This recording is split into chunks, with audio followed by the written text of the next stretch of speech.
welcome to another edition of the Throwing Bagels Podcast. So great to be here with you. Kevin Mooney here alongside Jason Hamo, Chris Douglas.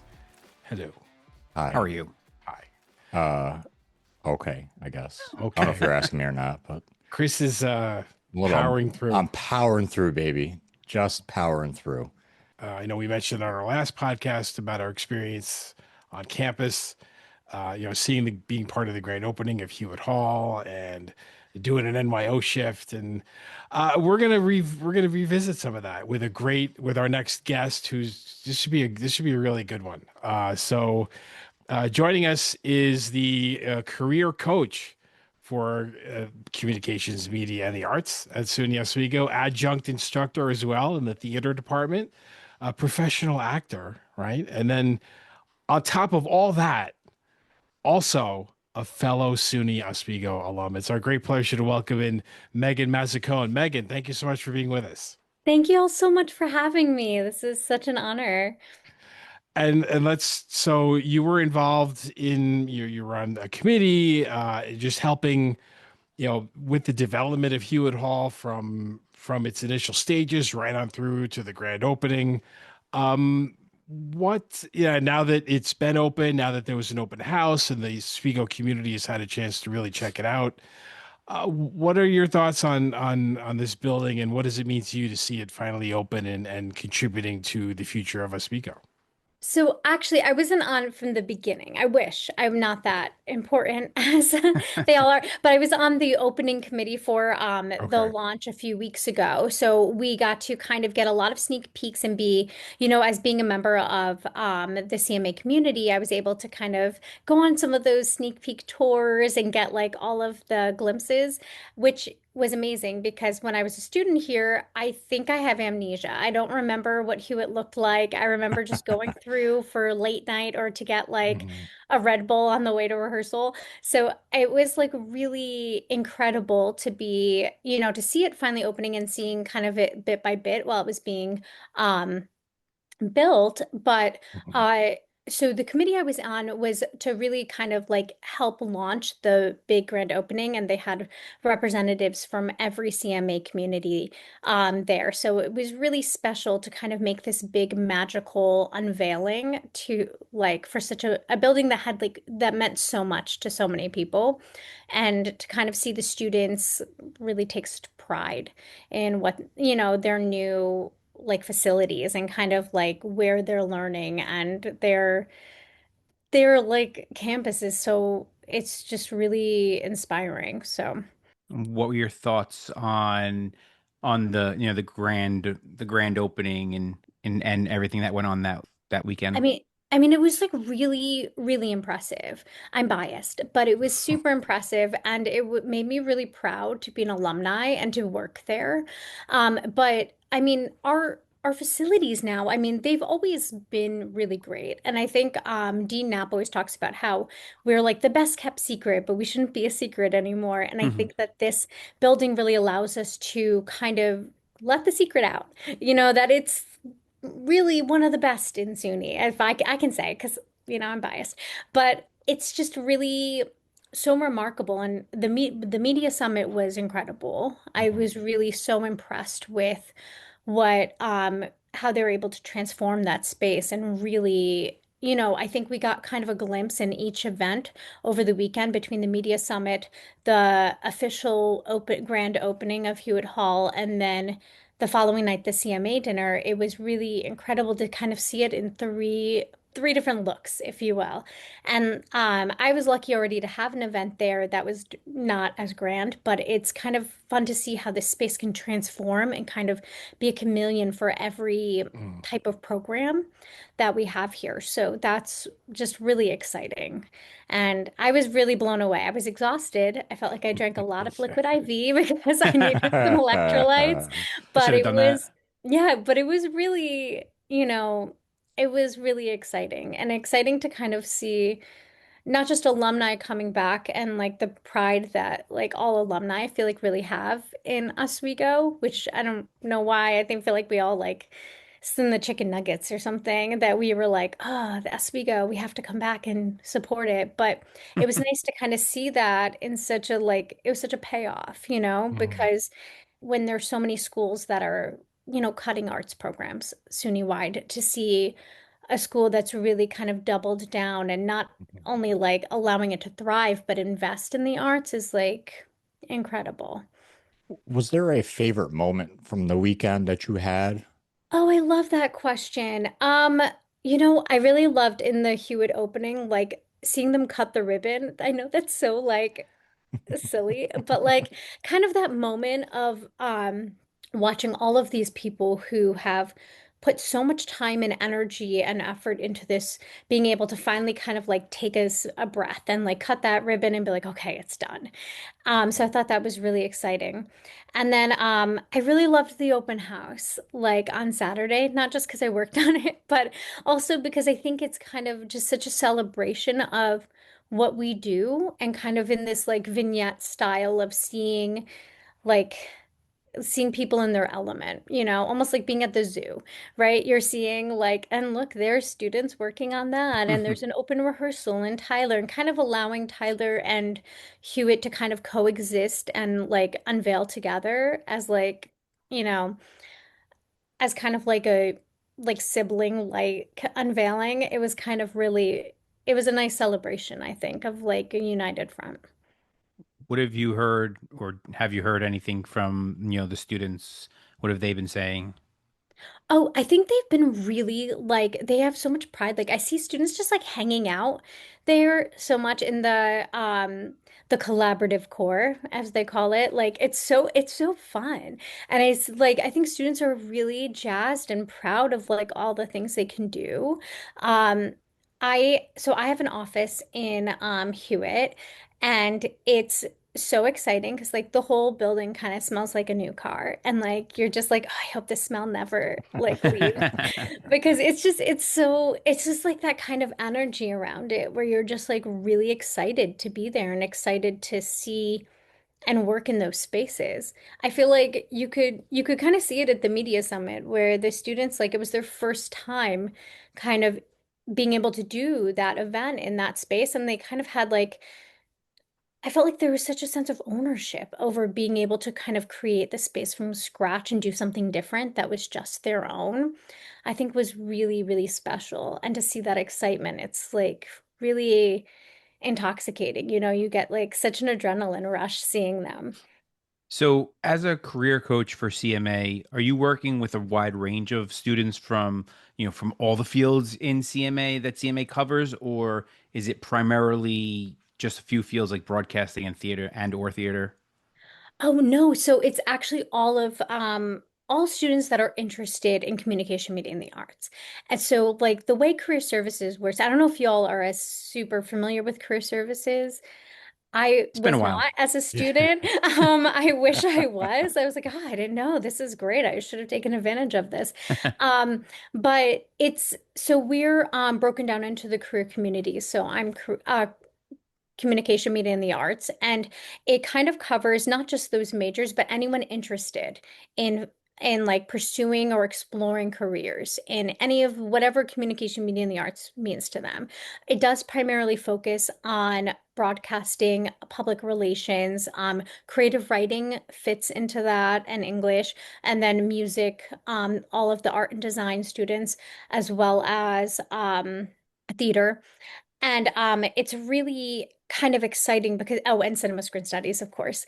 And then so I work with the students in kind of like starting to identify what their career path or that they want to explore, what they're thinking about, because most students, they don't know what all of the jobs are, right? And nobody knows. So we start talking about what do they like, what don't they like what are they really interested in exploring, and then we start to make like a strategic plan on how we're going to get there. So how to look for jobs in the arts, how to brand and market ourselves. So it's kind of really exciting and fun for me to meet with students kind of with a wide variety of backgrounds and interests, because these industries have a need and a want for students with a wide variety of like interests. So it's kind of It makes every day a little different, but I think it's really rewarding work that I'm super grateful that I get to do. Do you try to reach out to alumni or have the students reach out to alumni, for, Mhm. get jobs and things like that? Yeah, I mean, I think that we really encourage students to use their like their network, and that I call it like being an Oswego Nepo baby, that we get to kind of like that's such a privilege that you're part of that network and to be able to reach out for advice and kind of use you all and all of the alumni as kind of blueprints to kind of start brainstorming ideas of not just like networking on LinkedIn or different platforms when alumni are coming on campus, but to also be able to see what kind of internships and different job opportunities that they were able to, start to pursue right out of college and kind of use that as like a way to brainstorm and target different organizations that are kind of like parallel to those. So Mm. we really do encourage using platforms like LinkedIn, using all of our Ask programs like the Alumni Sharing Knowledge, but also a big part of my job is trying to do programming with alumni and industry professionals that want to come to campus and kind of and connect and talk to students about like what the realities of their jobs are. Because I think that that's something that, we all have fantasies of what we think a job is. And then kind of the reality of it is something different. So it can either be like, yes, that 100% is what I want to do. Or sometimes for students, they hear about what the reality of the job is and they're like, oh, you know what? I think I like certain aspects of that job, but there are other things that I think are closer to what I actually want to do for a living, and is there a job that kind of can marry all of my interests and my focus areas and my talents, And I think that that's kind of like the fun puzzle with how to kind of start putting this together for students and to also know that it's like a never ending, career path. It's not just you find one job and you work that for the rest of your life. It's kind of like this almost like this road that you go on, and there's going to be many like curves and forks in the road, and being open to those different opportunities and not knowing where that's going to take you. So, yeah, I hope I answered that. But that's like kind of a lot of what I do, and it's really fun for me to be able to connect with different alumni and be able to bring them back and let them tell their story. Clearly, you work very closely with current students for Mhm. career coaching. But what about, are there services for alumni? Like, hey, I'm thinking of a career change. Can alumni work with the office, with your office as well? Yes, actually, we meet with alumni all the time. So SUNY Oswego has this career services is open to all Oswego Lakers like for life. So we meet with alumni who've been graduated for 3 months, 3 years, 30 years, and kind of, at just whatever stage they're at. So we can kind of help them like if they're trying to have a career shift or um really like look at their resume and see if like they're up for promotion, how they can directly target that. And like salary negotiating is something that we work with.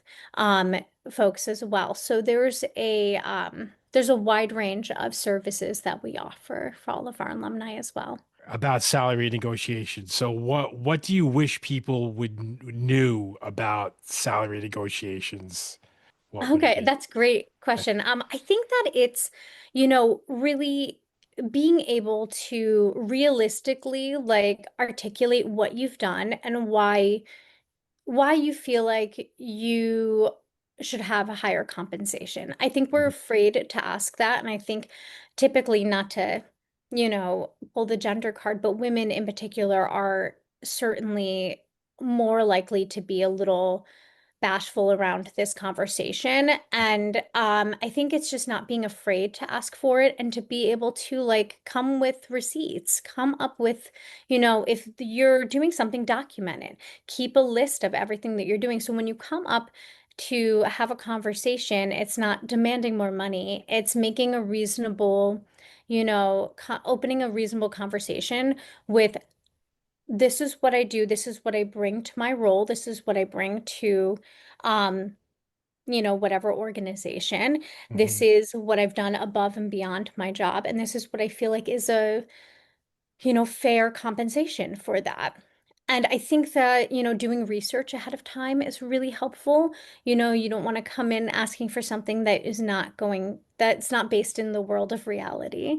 We'd all love to make $1 million, but it doesn't always happen.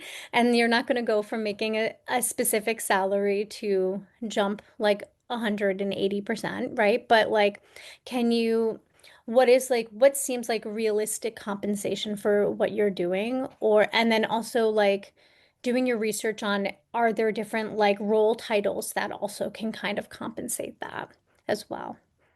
Don't accept the first offer, right? Yeah. It's just because you know what, and what I've learned and from what I've read, it's ask for more, because Hmm. you look at, like, if they offer you X and you say, well, how about plus 10,000, and they Hmm. meet you at 5, now that's 5 times the rest of your career. You're making $5,000 more per year from Yeah. just that one negotiation. And then you're talking about percentage raises on top of that, so Yeah. it's really asking that one question when you start your role. It makes a huge difference down the line, I think you so know? too. And I think Yeah. also knowing like be realistic with yourself. I mean, yes, to Mhm. always ask for more, but know what your walkaway number is. And I think Mhm. that that's okay sometimes. And that's like I think the scariest thing for people starting out is having that kind of realistic conversation with yourself. It was like, okay, I have to have a walkaway number. And that's my walkaway number. And kind of like really owing it to yourself to honor that is Mhm. important. But again, do your research so that they're all based like in reality. You don't want your walkaway number to be what someone who 10 years out of school is making, right? So you want to make sure that it's based in reality, but also knowing that you're not being taken advantage of as well. So it's kind of that it's a fine line. And I think that we do a good job of trying to help like kind of to have be like someone for you to bounce ideas off with. Mhm. I've had students come with offers and be like, okay, talk me through my next email. I'm like, okay, and I think those are really exciting then, Yeah. because there are things I think I was a little afraid to do when I first was out of school. And I had like a very unhealthy amount of self-confidence because I'm from my parents, but like I still was like it's a little uncomfortable conversation to be having and to kind of have the confidence to be like, okay, I'm going to walk away from this opportunity if it doesn't Mhm. meet certain criteria that I feel like I've earned that is based in merit. So, yeah, How did you get into career coaching? that's a great question. I don't know. No, I moved back here with my husband, back in 2000. It was 2001. And I know this because I was pregnant. I just finished filming, a movie and my husband got hired, full time here. He started adjuncting during the, pandemic. And so we moved back and I was kind of like, not sure what I was going to do here. I don't know if you all have kids, but I was like, oh, I'm just going to have my daughter and then, I'll just like be bopping to the city from Oswego all the time. And that's not really like a life I want to live. So, I met with Dean Knapp a few times and we kind of explored options with me, adjuncting in the theater department. And that seemed really exciting to me. And so I was kind of like, I started that fall after I had my daughter, teaching one class. And I was like, I love this. This is great. They allowed me to really have like make this class my own. And I met the person who was in this position and she wanted to do a class visit and talk to my students about like resumes and marketing or like the career coach and everything they do that like career services offers. And I was like, yeah, that's great. And I talked a bit about the class that I teach and it's really about like the business of the entertainment industry and how to like brand and market yourself for jobs. So I'm like, oh, we really focus on them as a business and how to look for jobs and how to make resumes and all of these things. And she was like, that's really great. That's what I would talk to them about. So she was like, would you ever be interested in being a career coach. And originally I said I was like, I don't know what that is. I'm not sure. So I was kind of like kicked the can a little bit. And then she reached back out luckily and was like, I'm leaving. So I would really think you should meet the director of career services. And um I don't know if anyone has had the pleasure of meeting Gary Morris, but he is a wonderful human being. And I had one meeting with him, and it seemed like it was a really cool fit. It would be great for, I think, because I've worked in this specific industries and as an artist looking for jobs in the arts, it kind of takes a really specific way to approach job searching. It's kind of a more aggressive job search. It's not quite, we can't just, don't have the luxury to just doom scroll on job search engines. So kind of being able to navigate that path and that specific kind of, you know, that specific like mentality of like how to approach job preparation was really exciting to me, and kind of like helping students through that. So I started as a temporary replacement, and then I've been there ever since. And it's been really, I do try to tell students that like don't make the mistake I almost made by saying, I don't know what that is. I'm not sure if that's what I want to do, because I think I would be missing out on something. I had no idea what the reality of the job is. And it's honestly like the most rewarding job I've ever worked. So I feel really lucky to be here. One of the classes you teach is the business of show business. And Mhm. so do you kind of get to combine your acting background with your career services background within that one class? Yes, it's like, I mean, I only teach one class in the fall, and it's my favorite class. I love it. So, yeah, we focus on kind of just an overview of the entertainment industry, like a very broad strokes overview of it, and kind of like a deep dive into like job roles and what they mean, like what the actual reality of those jobs are, and where they are in like the hierarchy charts, and like what that would be within the structure of like studios and theaters. Mm. And then we navigate a bit about unions and about LLCs and kind of nonprofits and for-profits and for like the first half. And they have this like up till the midterm where they're kind of like having to produce and market their own production and what that would look like in budgeting and everything. And then the second half of the class, we've really structured to be kind of like a focus on who they are in the business and as a business, and like they have to choose a role, whether it's something that they actually want to pursue or just a role that sounded interesting within, and how they would go about like finding a home base and budgeting, like an apartment budgeting, and like how they would look for places to live and the realities of putting together that and looking for jobs and having to take their own resumes and whatever other marketing materials they would need, like a website or a portfolio, and how they can use that to kind of in real time look up jobs that are hiring and how they would brand and market themselves to be competitive candidates for employment within this industry. So it's a really cool, and then they have to talk about it at the end. I have guests come in, and it's a really fun class.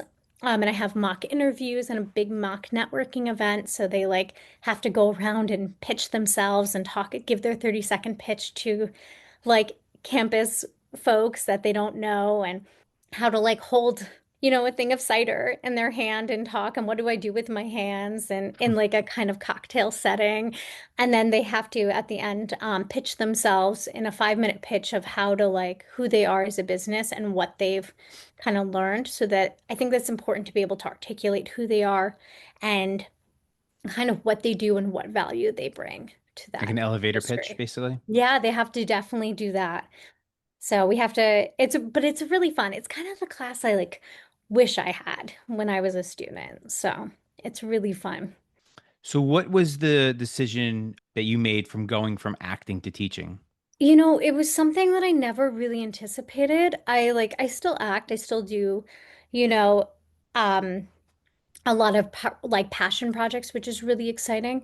But I think it was this time where I've just been hustling for so long, and I've been very fortunate to be able to work not just in acting, but in different areas of the industry. And I went and got my master's at Savannah College of Art and Design back in like, I graduated in 2017. And I really was doing really well and I loved it. And then COVID happened. And my husband and I, like all of our jobs that we had, all of the everything we've lined up is kind of suddenly came to a halt. And my husband and I have been very fortunate to be working within our industries. And for the first time, we didn't have anything going on. And we were home for dinner every night together. And that was really nice. And that was something that we met in Oswego back a very long time ago. And it was the first time in our adult lives that we'd ever been able to consistently have dinner, see each other every night. And that was like really special.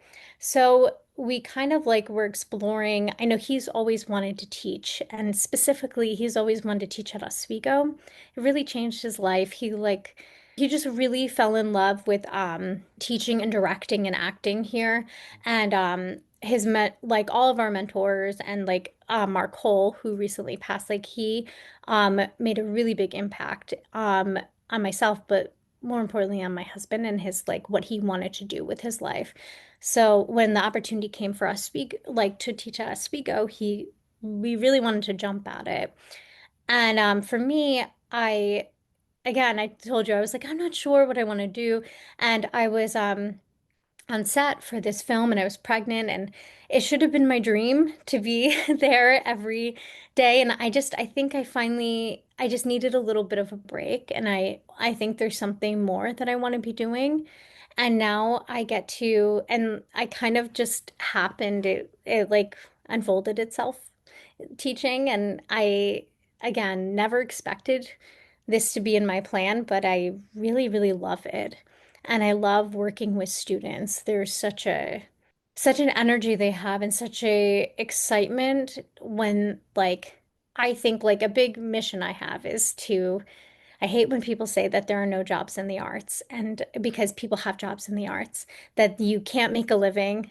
I have made a living. I'm not famous. I'm not some famous actor, but I'm really proud of the fact that I've made my living being an artist and working in the arts. That doesn't mean that I haven't like bartended or done other odd jobs. I'm the worst bartender you'll ever meet.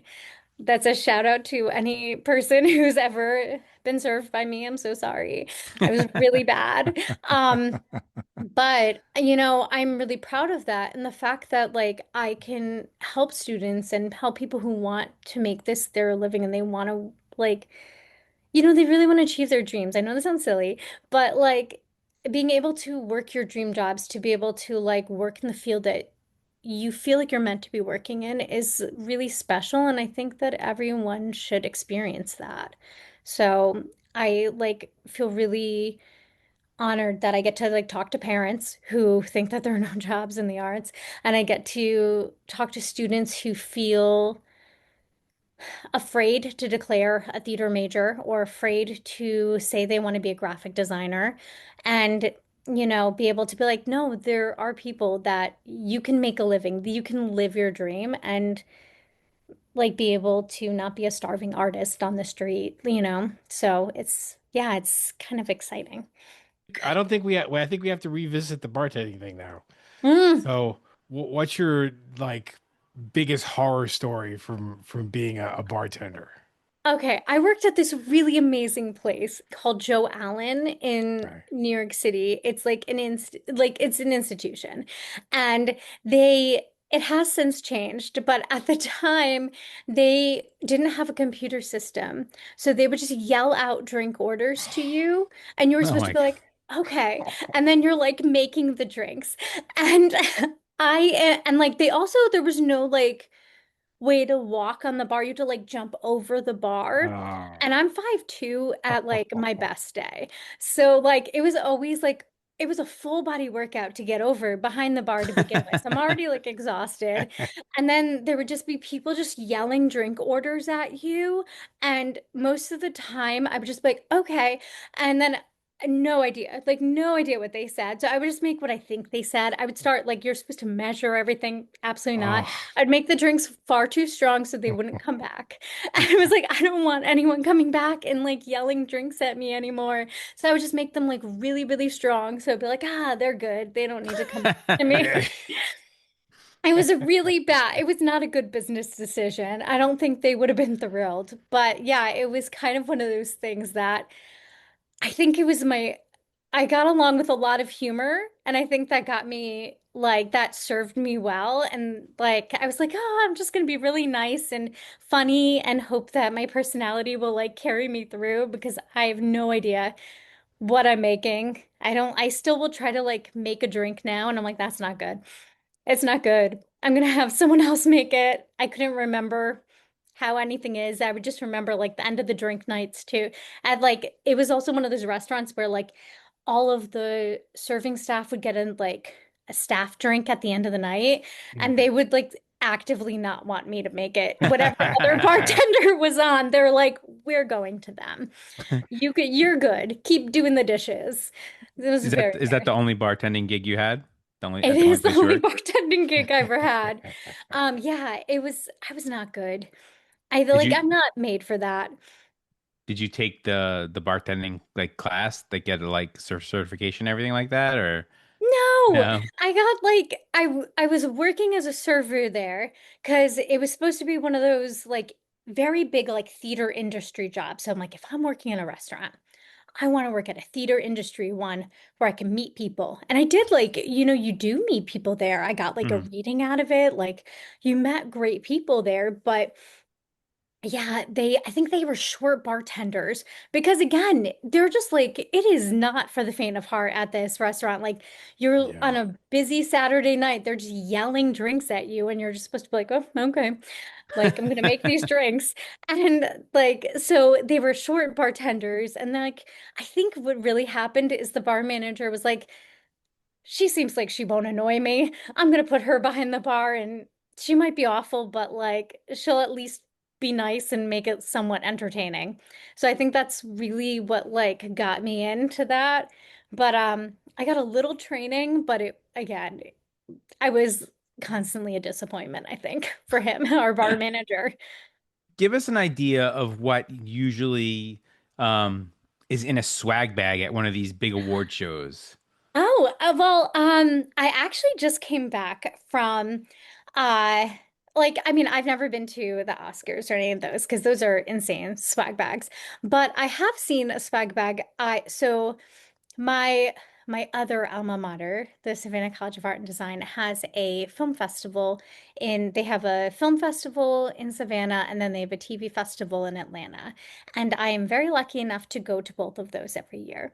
And I work as part of a VIP relations team with a group of alumni from there. And we basically like help with some of our like VIP guests, and it's like a really exciting thing. But I do get to see their swag bags, and they are really great. It's a lot of like really cool,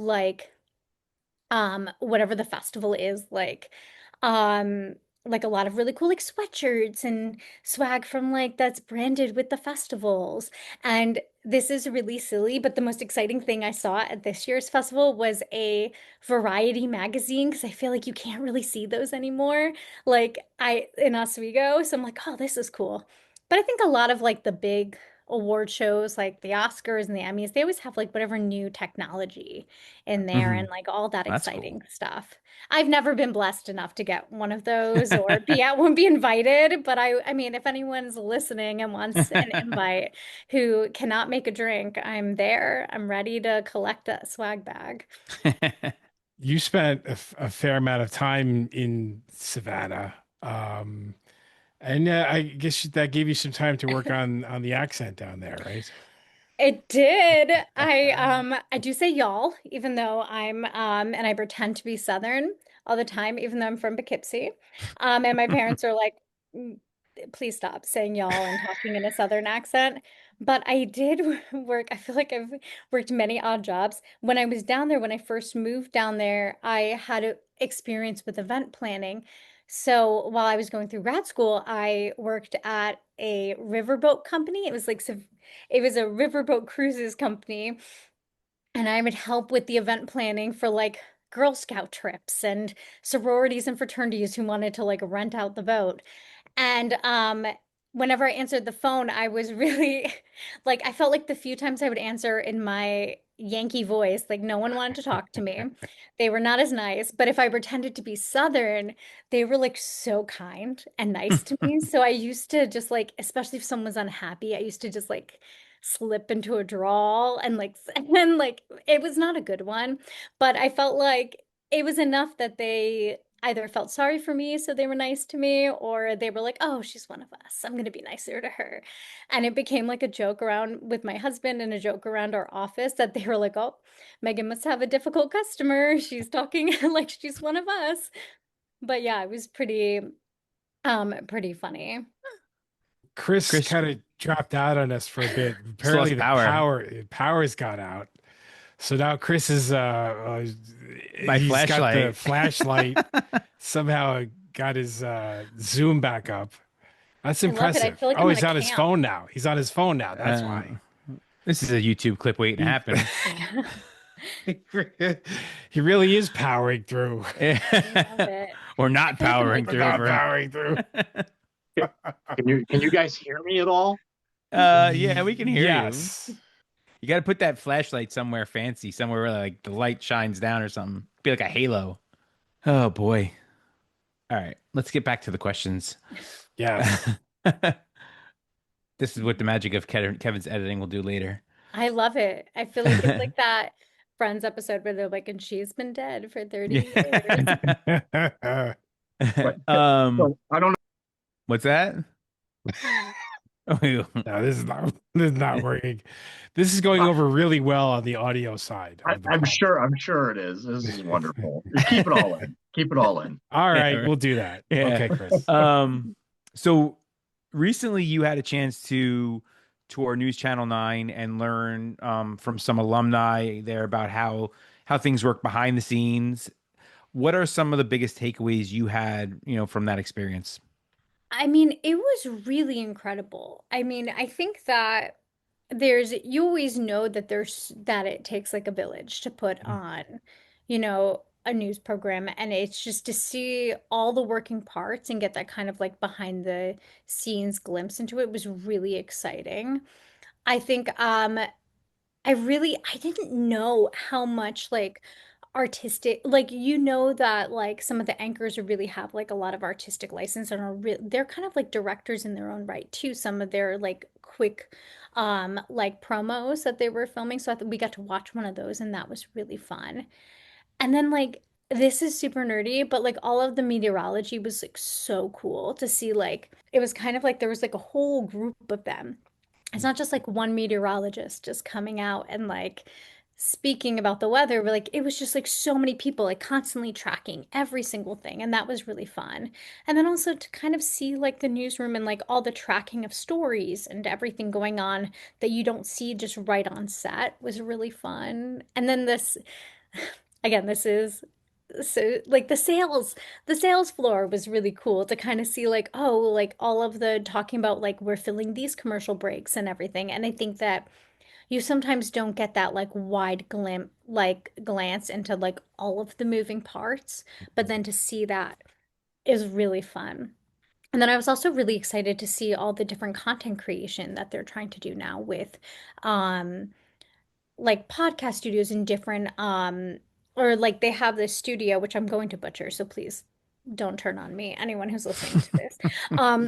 But it was cool to see like how they're kind of like creating these different contents and these like different stories and programs that they're doing was really fun to see that there's not just they're kind of making sure that they can capture all different audiences and different, because people don't just like turn on the television necessarily, and that's not the only way people get news. They're getting news in from like their phone or from TikTok or Yeah. from like social media, you know? So it's kind of like being able to kind of target every possible viewer, I thought was really eye-opening.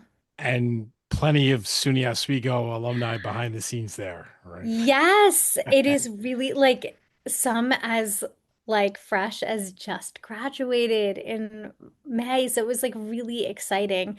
They definitely like have a lot of Laker pride there. And that's always it's always nice because you can say like there are tons of jobs and but to like actually see that there's so much, that there's just so much representation so close to home is just really nice. And it's again, I think it's a testament to like the programming that's done at SUNY Oswego. I mean, I know like other administrators can't say this stuff, but I can say it. Like we are the best SUNY school. Like I think that I would put my money up against anyone else. I think that like our programs, especially our CMA programs, are really just top notch. So it's really fun to see. And again, to see like the pride that they have that, you know, our students have a lot of grit. They work really hard. And it's not just working hard to get there. Once they're there, they have that kind of the chutzpah. They have like all of the stuff to like really, really continue and have fantastic careers. So it's really exciting. So what led to your interest in theater and acting and then to then attend Oswego later on? So I got into acting pretty early on. I grew up, this is gonna sound really strange, but like I have an older sister and a younger brother, and we're all 18 months apart. So if one of us had a hobby, like all of us had to do it. So my sister was a figure skater and she like was really into figure skating. So all of us were figure skaters. Um, and so we did that pretty competitively, like all through elementary school. And we got to an age where I was going to have to start like competing against my sister. And I think my parents really did not love that, especially like my bartending skills. Like I was just not nearly as good as she was. So like, oh, this can be really bad for her self-esteem. And I had like a music teacher who was like, your daughter can really sing. Like we should maybe put her in some plays and like or voice lessons. And my parents, I think, were like, great, get her out of this, like let her find something where she has confidence. And yeah, I just started really like my parents were super supportive. They knew nothing about the arts, but they took me to every voice lesson and play rehearsal and got like my parents were like especially my mom like was someone who just really like dove in. If you had an interest, she was going to become an expert in it and she was going to be like your biggest cheerleader. And I think I was really fortunate to have that kind of experience and support. So it never occurred to me that I wouldn't work as an actor. Like that just never occurred to me that like there are people who don't work. So when I was looking at schools, I had some friends who were at SUNY Oswego, and I can't just came to visit. And it was a boyfriend at the time that I wanted to visit. And I saw the plays, and I was like, "Oh, these are really good." And like, I was lucky enough to like work at some regional theaters in high school, which are like semi-professional, and be able to have kind of exposure. I'm like, these are like really excellent plays here. And I applied and auditioned at a bunch of other schools. And then I kept visiting my boyfriend and I was like, these are like really great plays. Let me meet some of the instructors. And I think my mom was like, "Oh, please go to a SUNY school. It's so much cheaper." And I met Mark Cole, who was the chair of the theater department at the time, and I insisted on auditioning. I don't know who I thought I was, but I was like, "No, no, I'll audition for this school." He's like, "You don't have to." And I was like, "No, no, I will." And I just wanted to meet them and be able to be like, what would it be like to come here? And I just like fell in love with him and I fell in love with like their whole approach to acting and to theater and that there was a lot of fine arts programs I was looking at that like it seemed like everything was really just kind of planned out for you. And something I really loved about theater department here was that you could kind of mix and match all the different mediums and be able to kind of make your own like buffet of what you wanted to do, which I think is what we still have. So that was something that was really exciting that I didn't have to just take acting classes. I can take classes that are going to help make me marketable across a wide range of fields. And I think that that was appealing to my parents. And it was also appealing to me because I felt like I could kind of like explore who I am a bit. And so I came here and it was incredible. I had like the best 4 years of my life. I met my husband like day one. He was very kind and very nice. He was my TA. And he was like the nicest person I ever met. And it was just really like such a supportive, wonderful group of instructors and, you know, people. Like, I, and I still feel that way. I like come to work sometimes. I'm like, everyone's nice. This is really incredible. I always feel like I'm like, am I the mean one? Because everyone is so kind and generous. But yeah, it's just something really special that I think Oswego has, and they nurture and, artists to kind of be who they are meant to be. Like, so it's cool. Does everyone have to audition? Like No, to no be one has to. Only Oh. me. I'm the only jerk who was like, no, no, I'm gonna audition. I feel like I should test you out too. Because you're always told like, oh, it's like an audition for you, like a job interview. You're also auditioning them. So you're like, oh, I'm also job interviewing you, which is so obnoxious. It did backfire because I wanted to study music too. And they were wonderful. So I was like, oh yeah, I'll sing a few of my songs for the music department. And then they gave me like a music theory test to be like, oh, let's see where you're at. And I was like, oh, uh-oh. There's a reason I'm a theater major and was not a music. I was like a music minor. I was like, ugh, this backfired pretty quickly. But it was, yeah, you do not have to audition for it. Again, it was that unhealthy amount of self-confidence. My mom was like, yeah, go ahead, go ask to audition. They'll love it. So, so obnoxious. If I heard a student doing that now, I'd be like, you know what? I would actually kind of love it because I'd be like, good for you. Good for you. You ask for what you want. All right, so Megan, we appreciate your time. I'm so sorry my power just totally went out, and I You're had some fine. wonderful questions to ask you, and I guess maybe another time. But the final question we do want to ask you here is we because we're very fanatical about this chicken patty sandwich. We want to know, what food did you eat on campus, or do you continue to eat on campus? And is there any places off campus that you like to eat? Okay, well, I'm a ride or die for Cooper Dining Hall. That was my faves. I Solid. definitely, Yeah. yes, they had the ice cream bar. They also always had cookies out there, and like I just like I ate so much. I got so fat my first year. Like I was like, I need to go to the gym. But I loved the ice cream. I would make like an ice cream cookies like sundae. It was the greatest thing ever. I also, my favorite thing in the dining halls was when they would do breakfast for dinner. I thought that was Oh the yeah. coolest thing in the world. Like, I Yes. don't know why. I just thought that was like the coolest. And then places to eat here. I really love Southern Fare. Now, that's a really great place. I love Oswego Sub Shop. Is incredible. I had that like 2 days ago. It was great. Cheeseburger Um, sub, right? Cheeseburger sub. Yeah, go with cheeseburger sub, right? Oh, I do love a cheeseburger Yeah, sub. I usually get the that's what I'm turkey, but I talking about. do. Also, their Reuben is like a Mm, really good. Like mm. really good. There's so much corned beef. Interesting. Like is delish. Where else do I eat? I'm like, where do I go out to eat? Um, I love K Heart Q and Food Chow City. I like can't decide, so I'll just order randomly from both of those Chinese food restaurants. Um, yeah, I think those are like Red Sun is really great.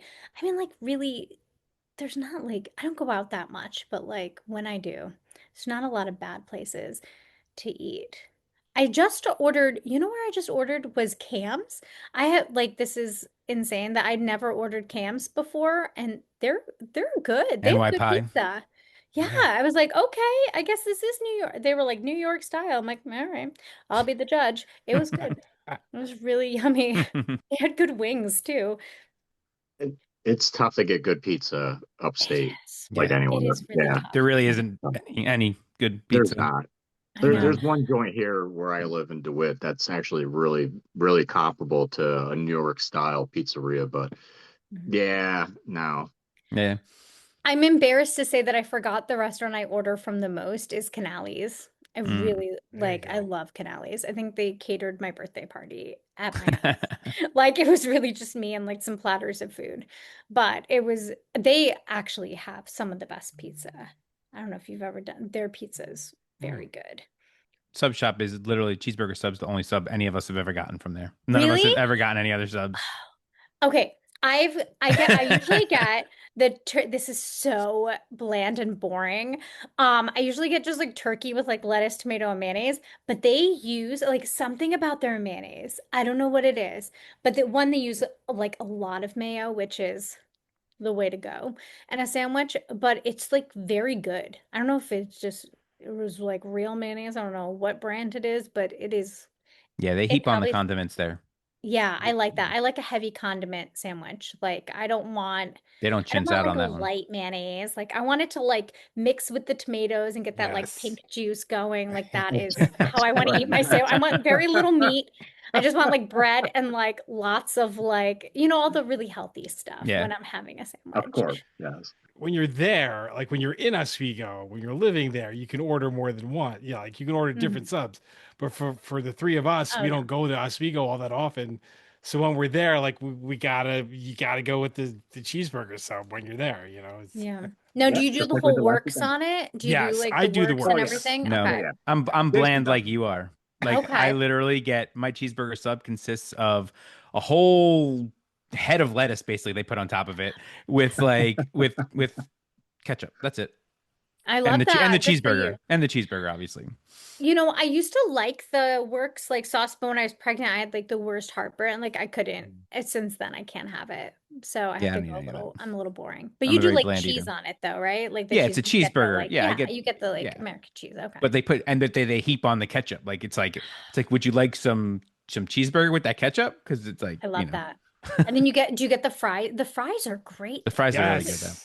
The right? fries are sneaky good there. Sneaky They're with the same fries. fries they've had since forever, I think. Yeah. I don't They're think they've so ever great. changed them. And there's like nothing better than when you're like dripping your sandwich like a goop and then you dip your fry in that. Like, Mm. get out of here. Well, It's like but you know, better than. it's funny is when we were up for the CMA dinner or the weekend, I came up and I worked from there on Friday from right by the dean's office, and I went to Cooper Dining Hall for lunch, and I was like, the French fries, they're literally the same French fries they had 25 years ago when I graduated. Literally the exact same French fries. They haven't changed. They Oh used- my gosh. yeah. That's great. I haven't been back to the Cooper Dining Hall. I came once to do a workshop before I started working here, and I ate at Cooper Dining Hall, and I was like, just like I remember it. And then I think like I haven't been back since, so I should make a pilgrimage there. Maybe I'll go tomorrow. But I feel like, did you used to like also, I don't know, I feel like I'm gonna get fired if I say this, but did you also like when you were a student? I would never now. Nobody ever, listens to never. this podcast. Don't worry about it. Okay. Yeah, no, But did no, you no, also you're good. like in the coffee cups, you'd be like, oh, I gotta sneak out some like cereal for later or sneak out Oh, like I your sneak out more than cereal. Oh, I know, but cereal. I didn't want to get fired. The statute of but I mean, limitations is way past. I mean, Yeah. right. it's okay. I used you to sneak did. out You used to sneak- cookies and No, chicken you could patties. sneak out. Bagels We had a and- whole oh wine my and God. cheese party Oh, that yeah. was brought to you by the Cooper Cooper Dining Hall. Hall. in our Oh, yeah. mind. We were like, We used to take we're bagels. poor. We used to like Oh yeah. All like kinds of bring stuff. like little bag like a gym bag type thing with you, and they didn't check it because they just figured it was a gym bag, right? And just carry it and yeah, it was like where you got your bagels for Yeah. the bagel game. some It's like- yogurt, Right. yeah. some Yes. yogurts in there. You get everything. Put everything in there. All Just kinds of start stuff. throwing Yeah, it because you in. weren't gonna like order a bagel from like a Oswego bagel shop. Like you're No, not gonna they're like, not good order a anyway, so- bagel to like order to do like to throw on the ice. Right. You're gonna take a bagel from the dining hall, and then that's what you're throwing. Exactly. Yeah. Yeah. This is fun. This was fun. Thank you. for having me. No, this was a blast. And Megan, thank you so much for being with us, and My all the pleasure. best. And you know what? I don't know. I'm fairly confident that maybe we'll be crossing paths again down the line. Yes, I mean, and shameless plug. If any of you want to come talk to students, I mean, let me Yep. know. You know who I am. Reach out. You're gonna be so. I just saw Chris's video go out because he's like, not me. But anytime you want to, I feel like it's really exciting, like to be able to kind of connect more students with you all. So No, That was really for my boss to hear, so I liked it. sure. But We're awesome. happy It was such a to pleasure. take away the whole Cooper Dining Hall food part. Yes, to exactly. To counteract be it. like, please don't fire me. Yeah. I used to take a lot of cheese and grapes from the dining hall. No, but this was such a pleasure. Thank you all so much. And that was the career coach for the College of Communications, Media, and the Arts, adjunct instructor in the theater department, also professional actor and fellow Oswego alum, Megan Mazzoccone, joining us on the Throwing Bagels podcast. That was a lot of fun, and really, it's great to see how she works with students and so many students at CMA and really helping them, get on that career path, after college. Yeah, I mean it's pretty cool. It's pretty interesting job that she's got, and that she's able to help these kids.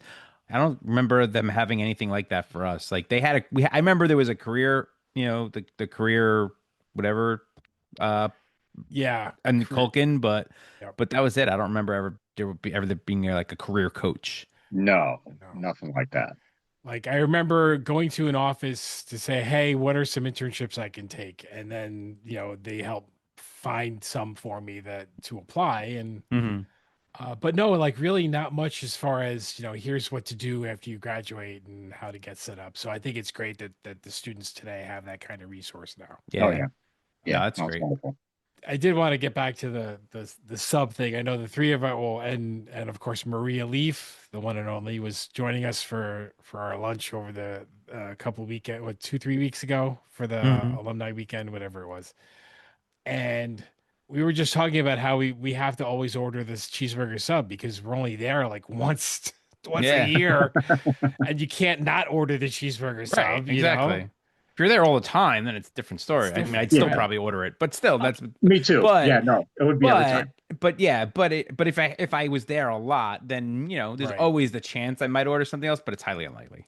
And yeah. same for me at Tully's. Like I only go to Tully's maybe once a year, so I can't not order the tenders when I'm at Tully's. Always the tenders. Impossible. It's always. I've Always never a been to tender. Tully's.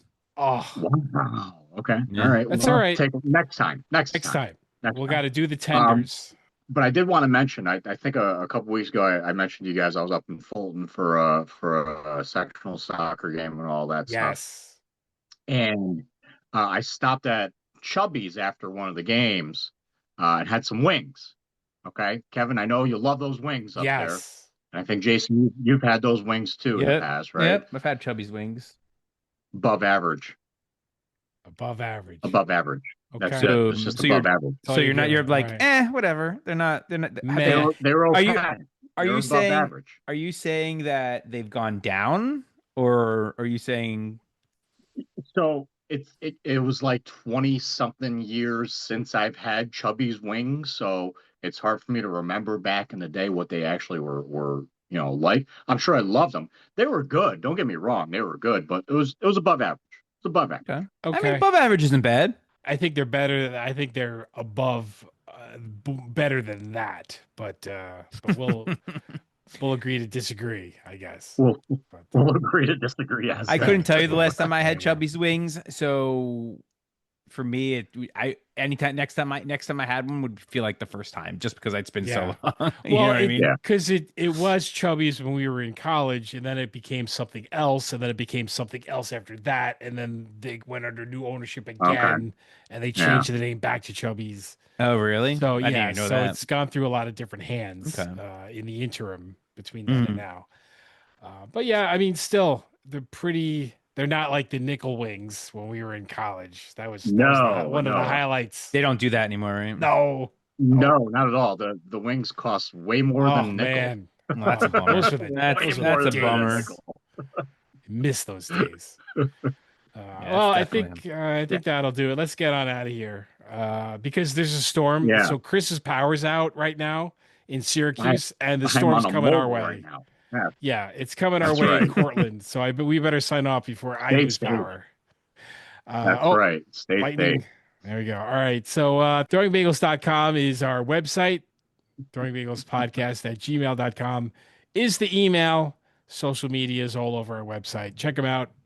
Check out our blog. Check out our podcasts. And we'll see you later. Bye. Bye. See.